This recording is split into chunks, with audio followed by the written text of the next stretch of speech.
Hello everyone, Lewis from Aviation here, back with another trip report. Today we'll be flying the Jet2 Boeing 757 from Manchester over to Geneva on its last weekend in commercial service. This was filmed on the Saturday morning flight over to Geneva. The final flight was on the Sunday afternoon. It turned out to be from Geneva back to Manchester, and this was my trip report that I made on the outbound flight. Now, if you've watched the last trip report, which was the last ever 757 flight, that was obviously after this video, but I wanted to get that one sort of out on YouTube first. So sorry that it's the other way around, but I thought I might as well publish this one just because it still involves the 757 and it's equally just as good. Now, this was technically my first time filming the trip report. Obviously, I did mention in the previous video that it was my first one, and any feedback or comments would be welcome. It was the first time using the gear and setting it up properly, but this was technically the first proper occasion. Now, looking back at it, some of the footage, particularly at the start, wasn't so great. The camera really wasn't a great angle. If you couldn't already tell, it's sort of strapped to my backpack. It's like clipped on, but it was pointing down a little bit and it was just in the wrong place, and it wasn't so good. I wasn't going to publish this video or edit it, but I thought I might as well. It shows the progress that I've made in the 2 days I was using it.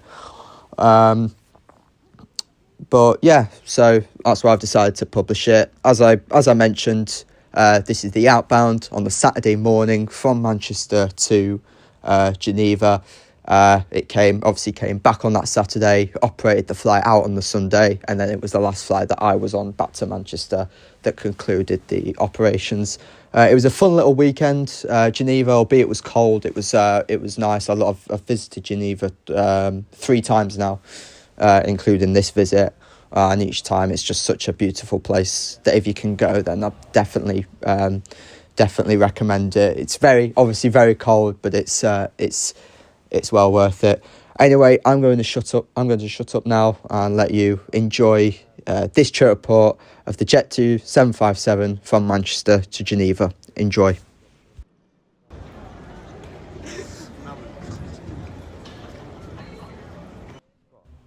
If you've not already noticed, we're flying out of Terminal 2 at Manchester this morning. Jet2 always use this terminal, but in the peak summer months they will also use, they have been using Terminal 1 as well. With the changes going and T1 reportedly shutting down at some point this year, that might not be the case. But for the past few years, they've always used Terminal 2 and Terminal 1 in the busy summer months. But during winter, when this was shot, it's always been Terminal 2. Arguably the best terminal at Manchester at the moment, and one that will be sort of carrying the airport forward for the next few years. Just passing through security there with the new scanners, always very quick. You don't have to take anything out, and every time I've been through in under 5 minutes, so nice and efficient. At the moment, the current Terminal 2 that's open has a fair few shops and restaurants and things. And a new shopping complex is due to open some point this year. I've heard sort of around springtime. There'll be many new shops and restaurants. Almost you could compare it to like a walkway through a shopping centre. There's going to be quite a lot on offer for you to choose from. At the moment, there's still a fair amount, but not as much as there will be. So certainly exciting times for Manchester Airport, and it's certainly the best terminal at the moment for you to be travelling through. Boarding was called just over an hour before departure, and we'll be leaving from gate B3 today, which is the remote boarding gates over at Terminal 2. At the moment, Terminal 2 has what I like to call 3 separate areas.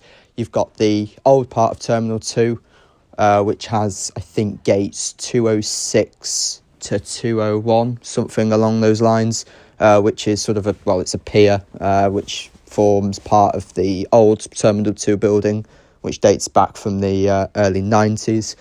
Then you've got the new A gates on the new pier, which is where a lot of you've got a mix of long and short haul flights from there, and then you've got the B gates down here, which are boarding for remote stands across the apron. Obviously, us being av geeks, most of us prefer remote boarding. I certainly do anyway. I just find boarding a plane via steps to just be much more interesting. You can get lots more pictures, even if it's out in the cold like this morning. It's always enjoyable for me. So from the main terminal to get to the B gates, as you saw then, you go down an escalator, down another few sets of escalators, and then you get to an area down below where there's a few gates dotted around. There's no shops down here, only toilets, so if you're hoping to get any kind of food and drink, then best to stay upstairs until your gate is announced.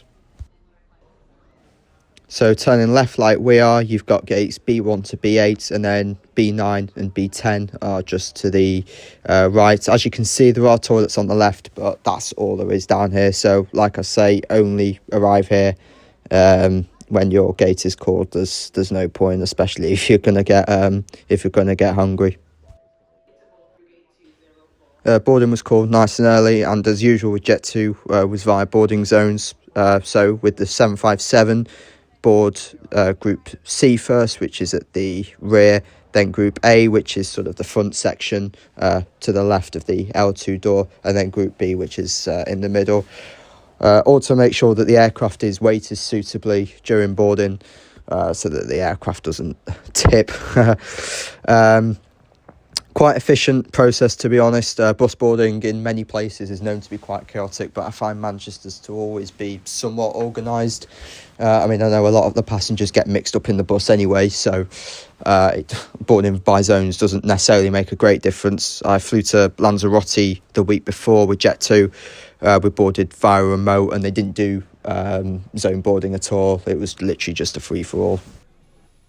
Our aircraft for this morning will be a 37-year-old Boeing 757-200, which was originally delivered to CAAC Airlines in China in November 1987, before moving to China Southern and then eventually ending up in the hands of Jet2 in November 2006. It was currently the oldest flying passenger 757 in the world. I'm not too sure what spot that will be taken by now that this aircraft has been retired. If any of you know, please feel free to leave it in the comments below.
Where's Billy gone? Oh, all the way down there. They have one, and the OA module at the back.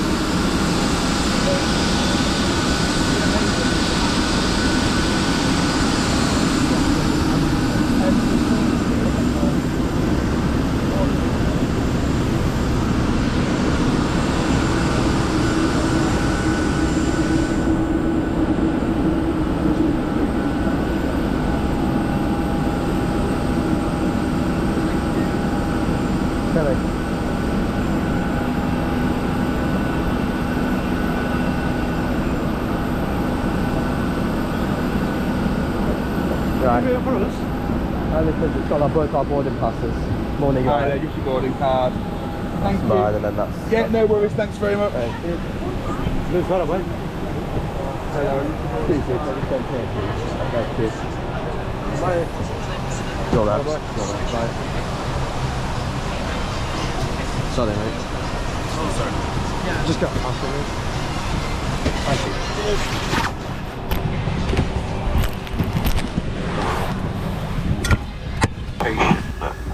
In the flight deck, which I require looking at by the engineers. So what I'm doing is I'm returning to stand to get them to go on board to have a little look for me before we get underway. Apologies for this, hopefully it'll be only about a few minutes, but I need their verification before I can get airborne in the aircraft. Once again, hopefully I can be around about 10 and turn around in about 10 to 50 minutes to get you underway to Geneva. Apologies. Getting on board the aircraft, they have solved the problem. We're happy to get underway to Geneva. Hasn't affected us air traffic control wise. They are giving us a start-up time in about another 2 or 3 minutes, so we'll get underway. Obviously we're around about an hour behind schedule. We'll try and make up some of the lost time to get you as close to schedule in Geneva as possible. As I said, Julian will speak to you later on to give you a better update of our arrival and the weather there. In the meantime, please do enjoy your flight. Now, apologies for fast forwarding quite a bit to this point. I had some issue with some of the filming equipment, getting everything prepared, so I apologise that a lot of that's been missed out. We had our pushback, which was roughly on time. Our pushback time was 6:55. I think we went underway at around 7:10, so near enough on time. Now, this aircraft quite a lot recently has gone tech. There's been a specific fault with it, and it was certainly the case on this flight. We taxied out towards 23 left, and then just before we were due to cross 23 right, the pilots did a loop and we headed back to stand, where we were there for, I think it was around a good 30 to 45 minutes. Engineers came on board, fixed the problem, and we were back underway. The only sort of positive, I mean, we were in no rush really, but it meant that we were departing some sort of daylight, and given there was a lot of spectators over at one of the spotting mounds, it certainly helped them. At least they could get a video and a picture of our plane in some actual daylight, so that was a bit of a positive. But yeah, I said to myself, it's not a proper day out on a 757 without some sort of technical problem coming up. A lot of the passengers seemed to be quite chill about it. No one was getting irate, and yeah, we were soon on our way heading for Geneva.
We're sure you can't wait to enjoy your holiday, but for now, you must stay seated and buckled up until we've come to a complete stop. When you do get up to go, please make sure you've got your phone, passport, keys and all other valuables. Just to let you know, anything left behind will be handed to our ground team here. Take care when you open the overhead lockers, as some things may have moved during the flight.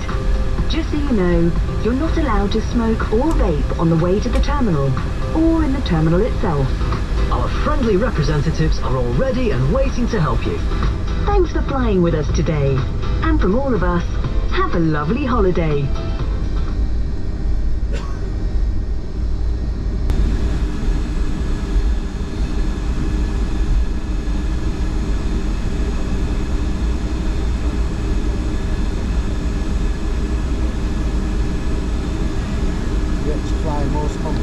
Yeah. I think I've got about 10 flights this month. It's a lot. So you just loop for when they're cheap and then... Yeah. Jet2, they tend to have quite cheap last minute flights. So Lanzarote the other day, or about last weekend, 25 quid down there. Pretty good. That's one way. Then Yeah. Once you do, you then got to wait. You got to like look out. I was on Ryanair coming back, not as glamorous. You just go with the bank. You don't have to. Nah, just it's nice when you go to a warm place. You don't have a big coat and a big boots and things. I know, the stuff I've done here. Ski bank. Cabin crew just stopped off for a while. And there we are, Manchester to Geneva on board the Jet2 Boeing 757-200. I must say, I've flown the 757 quite a few times now, and it's consistently a smooth and just fantastic aircraft to fly on. I mean, not just the sound that the RB211 engines make on departure, but just the overall feel of the aircraft. I mean, Jet2, you wouldn't think that these aircraft are nearly 4 decades old, that they've kept them in just such good condition in the nearly 2 decades they've had them. So it's a credit to Jet2, but they are just such lovely aircraft to fly on. Now, as you can see here, disembarking was via the L1 door. Now, boarding and disembarking on the 757s, at least with Jet2, is normally always through the L2 door. So this was a little bit of a surprise. The cabin crew member that you can see in shot now, I spoke to her about it, and even she said she doesn't see it that often. It meant that the spotters who wanted to visit the flight deck, which there was quite a lot on that flight, we sort of had to form a queue sort of within the seats while the regular passengers got off.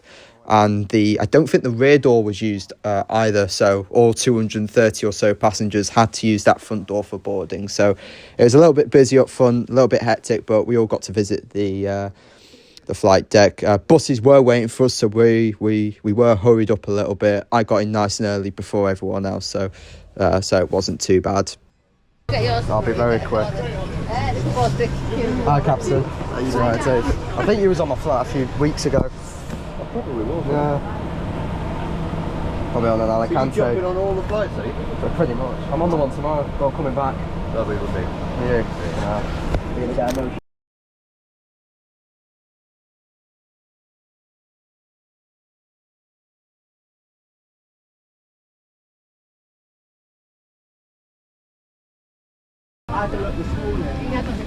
So next one to go in. Lewis, wait. Have you been I've been in, I'm off now. Who's next to go in? See you later. See you, lad. Take care. Take care, man. See you later. See you tomorrow. How did you get your stuff in? Back in the suitcase? Beckham got it in his suitcase. I know. I don't want to sit down. What about please? You want to be on the deal? I don't blame you. Sorry if I keep you waiting, lads.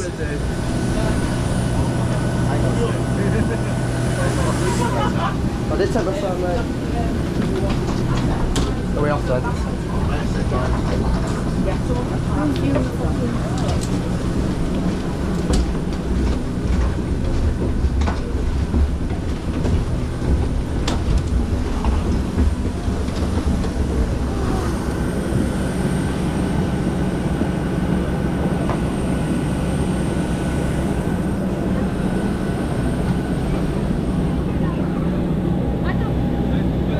Wait, I don't think Sorry.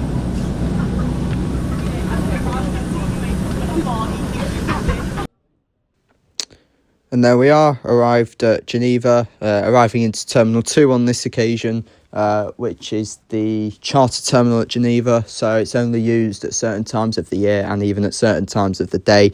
If you saw my previous trip report, you'll have heard my discussion about this terminal in the fact that it just wasn't really... I suppose it was convenient for the airport, but not really a great experience for the passenger. So probably the only sort of downside if you're flying from Geneva is if you end up flying from in or out of Terminal 2. It's probably not the best experience, but hey, it does the job. And if you're flying out of it, you get whisked over to the main terminal anyway, so it's not that big of a difference.